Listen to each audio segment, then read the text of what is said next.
আজ বানাবো bread pizza. তার জন্য আমি ব্রেডের দুটো স্লাইস নিয়েছি আর সেই সাথে নিয়েছি ক্যাপসিকাম, একটু পনির, পেঁয়াজ আর নিয়েছি সুইট কর্ন। এখন আমি এগুলোকে মিক্সড করব। সবজিগুলোকে একটা বোলের মধ্যে আমি নিয়ে নেব।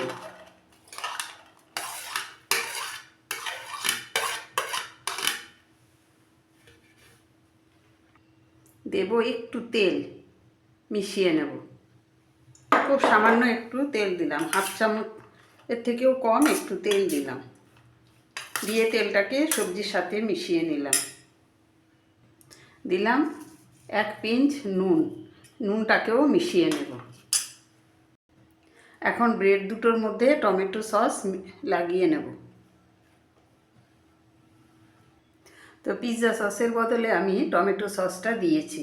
এখন আমি সবগুলো সবজি দিয়ে নেব, বিছিয়ে দেব। সবজিগুলো সব বিছিয়ে নিলাম। এখন দেব চিজ।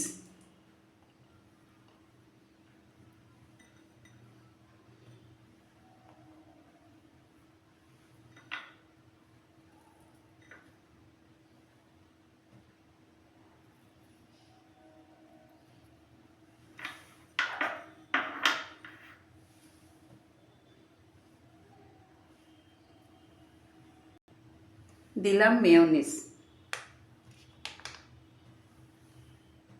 দেব গোলমরিচের গুঁড়ো।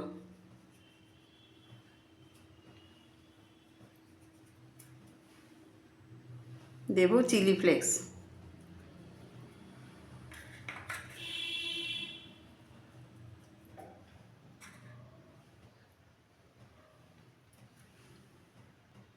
দিলাম অরিগানো।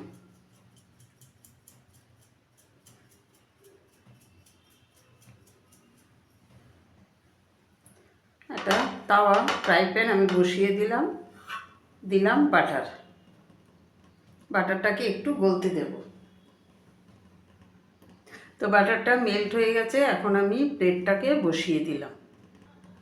তো সেই ওপর থেকে আমি আরও দুটো চিজের স্লাইস আমি দিয়ে দিলাম। গ্যাসের ফ্লেমটাকে লো করে দিয়ে আমি এটাকে বেক করে নেব। তো ব্রেড পিৎজা 10 মিনিটের জন্য আমি তাওয়াতে বেক করলাম। তো আমার কমপ্লিট হয়ে গেল, আমি নামিয়েও নিলাম। তো খুব অল্প সময়ের মধ্যে আর ঘরে থাকা উপকরণ দিয়ে আজকে তৈরি করলাম ব্রেড পিৎজা। তো ঘরে থাকা উপকরণ দিয়ে যদি আমরা এই নিজেরাই ঘরে তৈরি করে নিতে পারি পিৎজা, তাহলে এত দাম দিয়ে আমাদেরকে আর বাইরে থেকে কিনে খেতে হয় না। তো আপনাদের কাছে কেমন লাগলো আমার এই পিৎজা রেসিপিটা অবশ্যই আমাকে একটু কমেন্ট করে জানতে চাইবো। আর আপনাদের একটা কমেন্টের অপেক্ষায় থাকি। আপনারা একটা কমেন্ট করলে আমাকে অনেকটা মোটিভেট করে।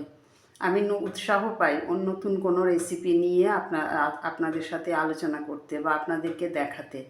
তো আজ এই পর্যন্তই। নেক্সট রেসিপি নিয়ে আবার কথা হবে। সবাই ভালো থাকবেন, সুস্থ থাকবেন।